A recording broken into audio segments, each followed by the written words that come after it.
नमस्कार, मी भाऊ तोरसेकर. तुम्ही बघत आहात प्रतिपक्ष. मित्रांनो,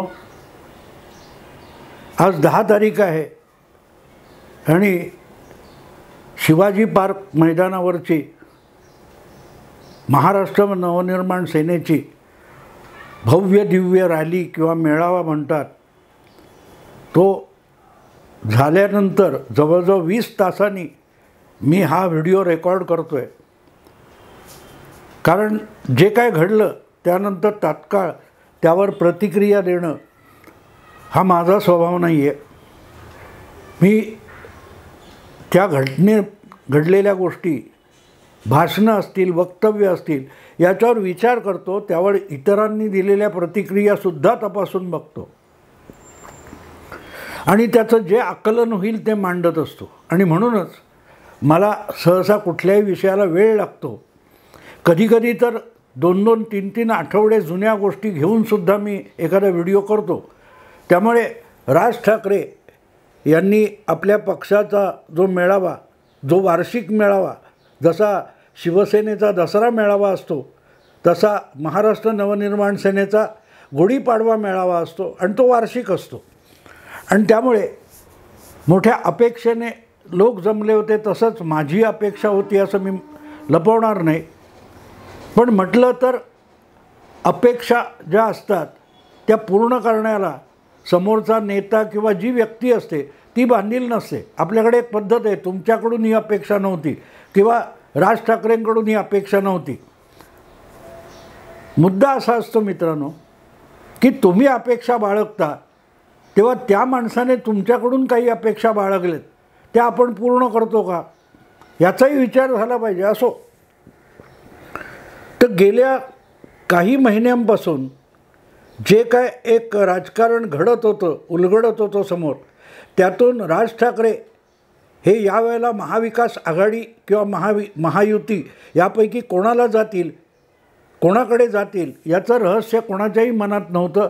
ते उघड दिसत होतं की महाविकास आघाडीच्या बाजूने तर राज ठाकरे जाऊ शकणार नाहीत, पण ते महायुतीत येतील का याच्यावर ज्या चर्चा चालू होत्या मध्यंतरीच्या काळात, मुख्यमंत्री, उपमुख्यमंत्री म्हणजे शिंदेंची शिवसेना किंवा अधिकृत शिवसेना, भारतीय जनता पक्ष यांच्याबरोबर जे काय त्यांचे संवाद विसंवाद वगैरे चालू होते, गप्पा गोष्टी भेटीगाठी चालू होत्या, त्यातून एक स्पष्ट झालं होतं की काहीही होईल पण राज ठाकरे हे महायुतीच्या विरोधात जाणार नाहीत, हे स्पष्ट होतं. पण कालचा मेळावा बघितला तर त्यांनी तो मेळावा नेहमीच्या पद्धतीमध्ये चांगली पाऊण तास 1 तास असं भाषण न ठोकता जवळपास अर्ध्या तासाच्या भाषणात तो मेळावा गुंडाळून टाकला. लोकांची जी अपेक्षा होती ती एक प्रकारे पूर्ण केली की महायुतीला आणि नरेंद्र मोदींना बिनशर्त पाठिंबा घोषित करून त्यांनी तो मेळावा गुंडाळला. मी गुंडाळला असं म्हणतो आहे आणि स्पेसिफिकली गुंडाळला असं म्हणतो आहे. याचं कारण नेहमी जसं पल्लेदार भाषण राज ठाकरे करतात तेवढं त्यांनी केलं नाही. मात्र दुसरीकडे एक गोष्ट आहे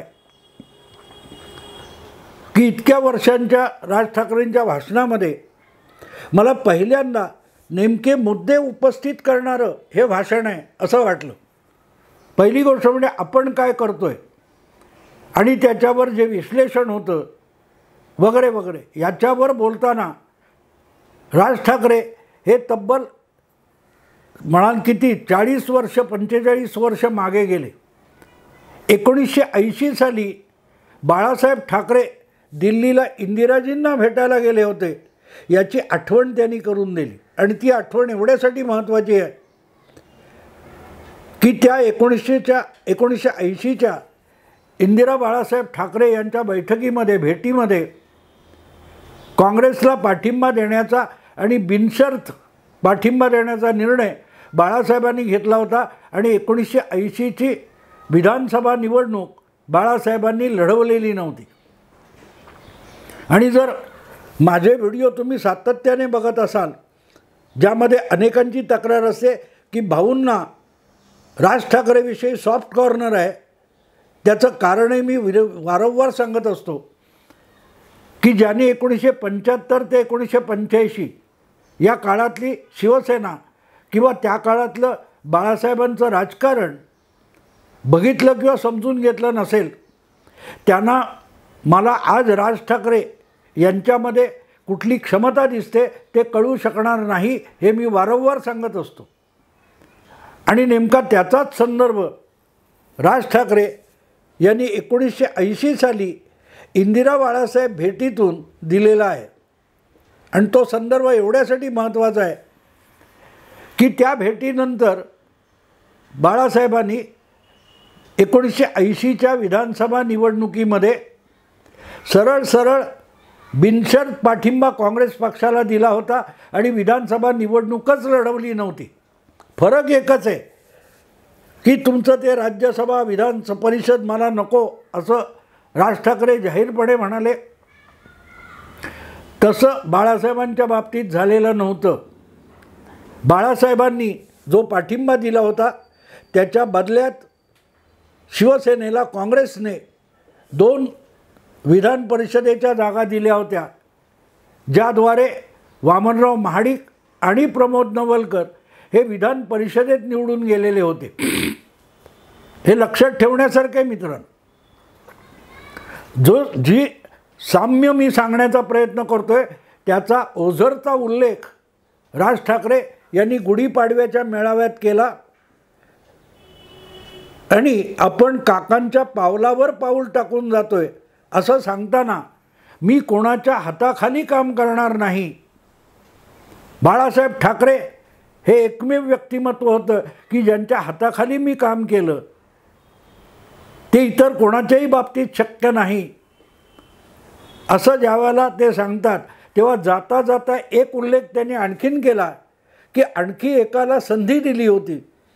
हा उल्लेख जो आहे आणखी एक कोणाच्या हाताखाली राज ठाकरे यांनी काम केलं असं म्हणायचं असेल तर ते नाव उद्धव ठाकरे आहे.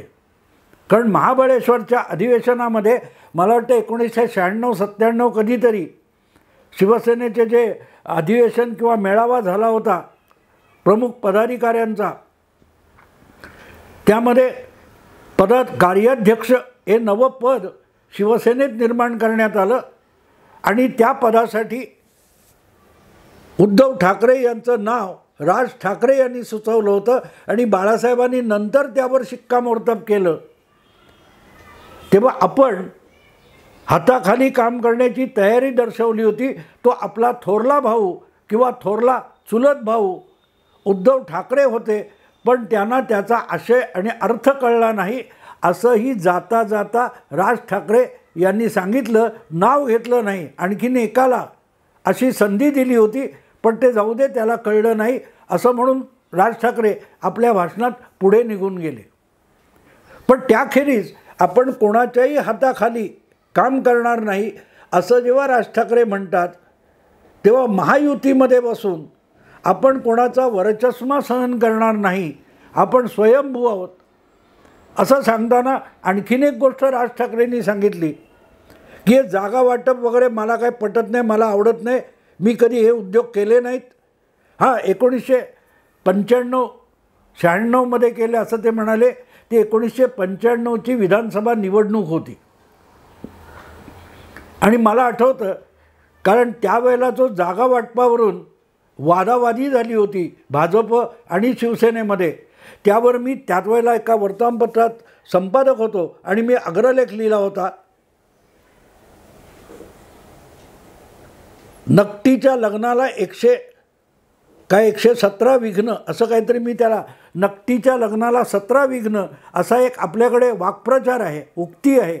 त्याचा उपयोग करून मी नकटीच्या लग्नाला 117 विघ्न अशा शीर्षकाचा लेख लिहिला होता, अग्रलेख लिहिला होता.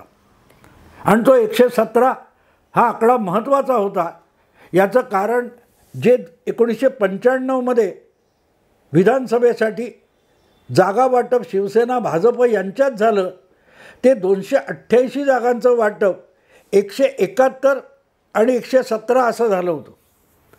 शिवसेनेला 171 आणि भारतीय जनता पक्षाला 117 जागा असं वाटप झालं होतं. आणि त्याविषयी खुलासा देताना प्रमोद महाजन म्हणाले होते की राज ठाकरेंचा आग्रह होता की 9 हा आकडा लकी आहे, त्यामुळे ज्या संख्येची बेरीज 9 होते, ज्या संख्येची बेरीज 9 होते असे आकडे आले पाहिजेत. आणि बघा 1179 171 बेरीज 9. आणि म्हणून नकटीच्या लग्नाला 117 विघ्न असा शीर्षकाचा मी अग्रलेख लिहिला होता. आणि तिथून मग थोरला भाऊ म्हणजे लोकसभेत भाजपला जास्त जागा आणि विधानसभेत शिवसेनेला जास्त जागा असा एक अलिखित समझोता होता आणि तो पाळला गेला, दीर्घकाळ पाळला गेला. पुढे भाजप मोदींसारखा नेता, लोकप्रिय नेता भाजपला मिळाला आणि हळूहळू भाजप हा शिवसेनेच्या छायेतून बाहेर पडायला लागला. वेळोवेळी भाजपचे नेते आणि शिवसेनेचे नेते यांच्यातही हुज्जत झालेली आहे, पण तरी रडत खडत ती आघाडी टिकली होती. पण राज ठाकरे जे म्हणाले की मी जागा वाटपात कधी भाग घेतला नाही, एकदा 96 त्याच्यानंतर कधी नाही, ते सत्य आहे. कारण तो प्रसंग मला आठवतो, मी त्याच्यावर अख्खा अग्रलेख लिहिला होता. आणि जागा वाटप खुद्द बाळासाहेबांनी सुद्धा कधी कुठल्या जागा वाटपामध्ये भाग घेतला नाही. इव्हन पक्षाच्या देखील उमेदवारांना उमेदवारी देण्यात, तिकीटं वाटण्यात बाळासाहेबांनी कधी पुढाकार घेतला नव्हता. हे जे दत्ताजी साळवी असतील, छगन भुजबळ, मनोहर जोशी, नवलकर, सुधीर जोशी, हे जे बाळासाहेबांचं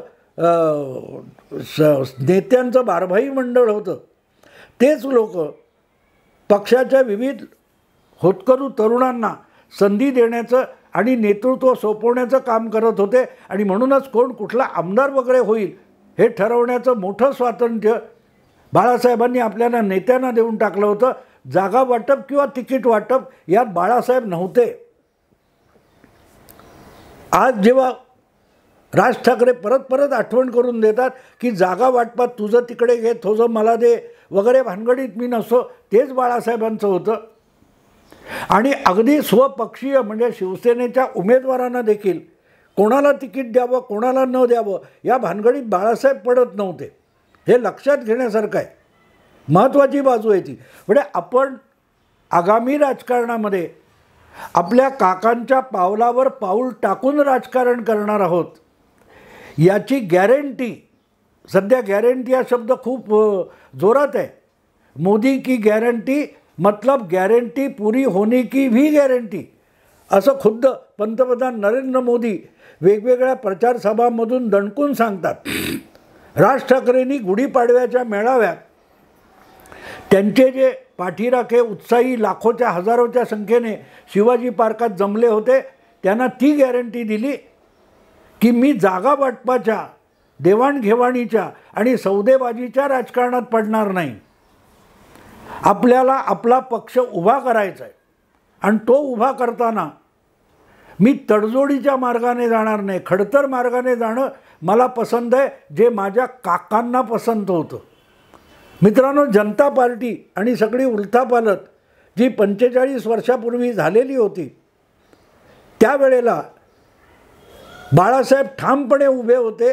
ते आणीबाणीशी लढले नाहीत ही तक्रार आहे, पण आणीबाणीत ज्या काँग्रेसबरोबर सोकॉल्ड सगळे पुरोगामी लढत होते ते सुद्धा आता काँग्रेससमोर शरणागत झालेले आहेत. बाळासाहेब तेव्हाही शरण गेले नव्हते, नंतरही शरण गेले नाहीत. हा फरक लक्षात घेण्यासारखा आहे मित्रांनो. आणि म्हणून राज ठाकरे जेव्हा म्हणतात की मी कोणाच्या हाताखाली काम करणार नाही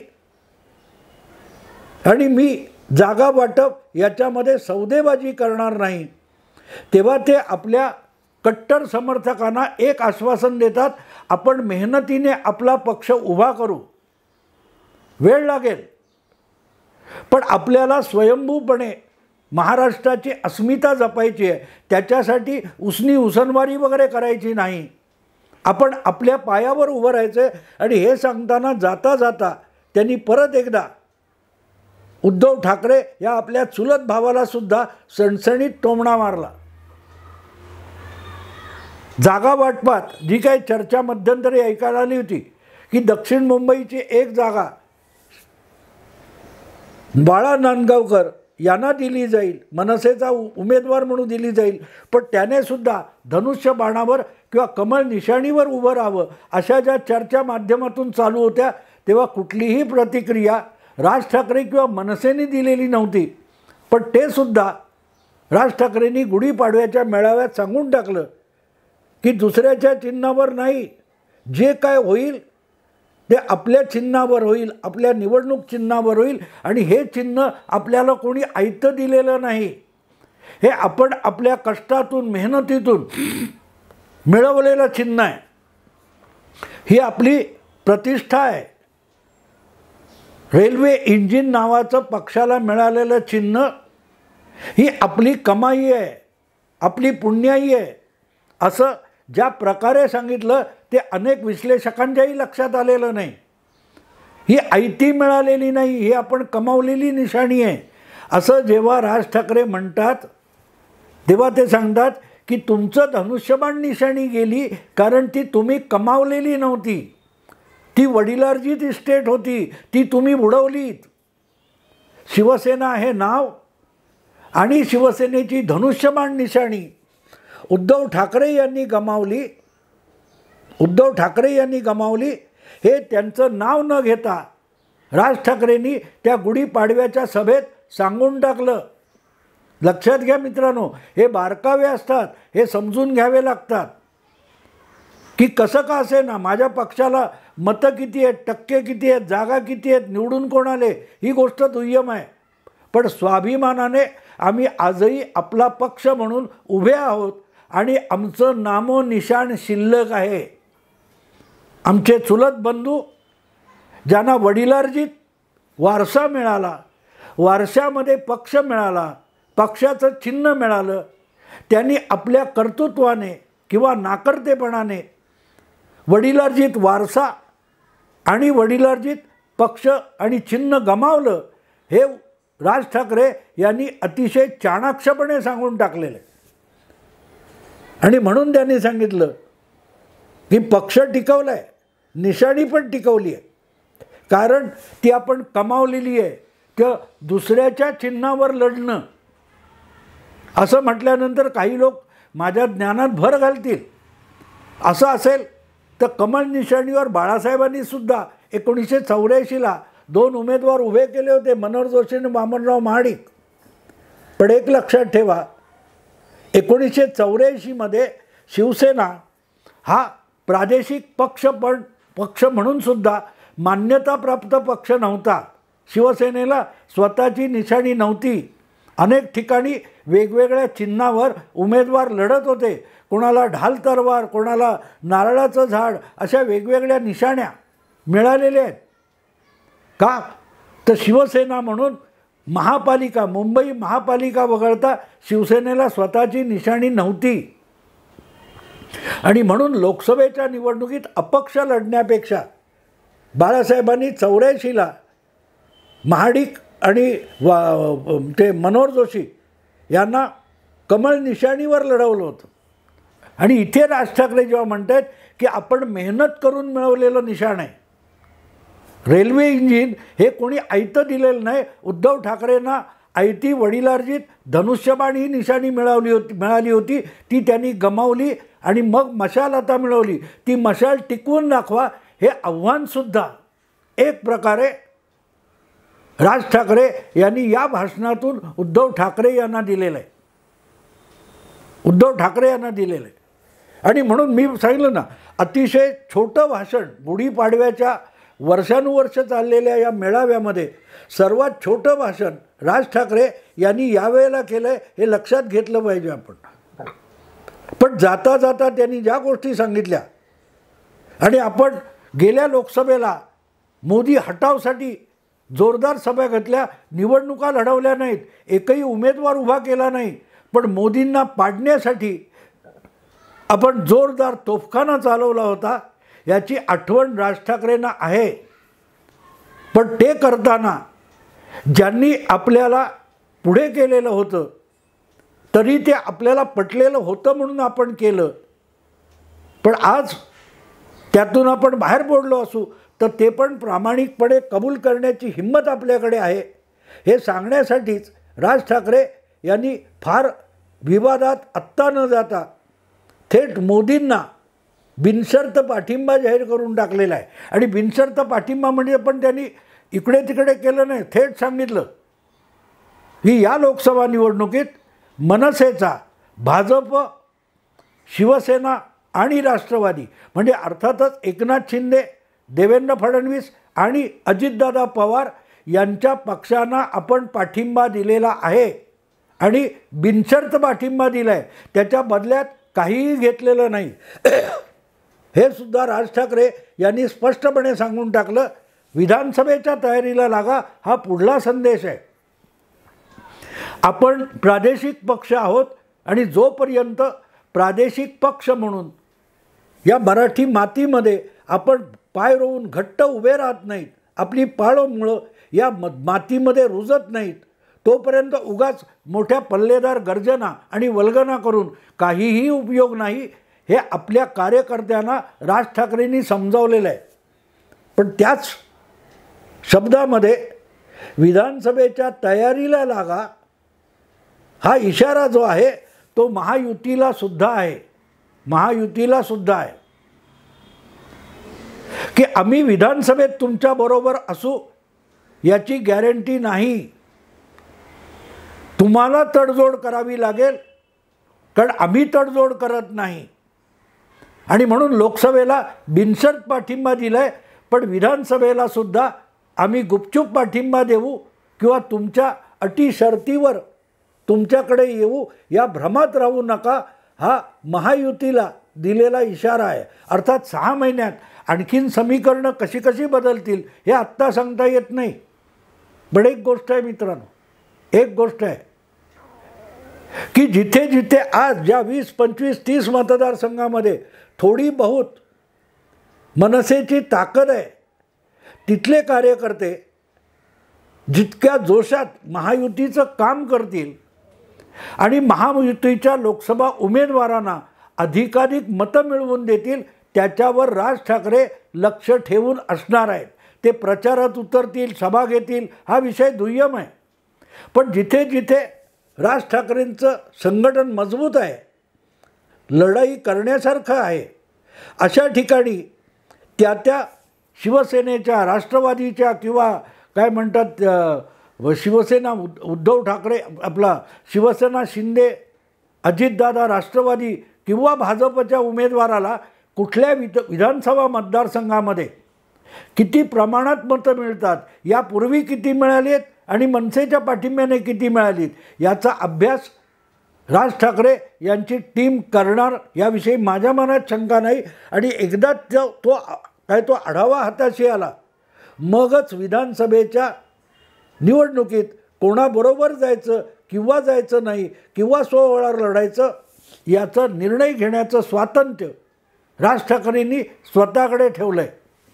आणि म्हणून बिनशर्त पाठिंबा असला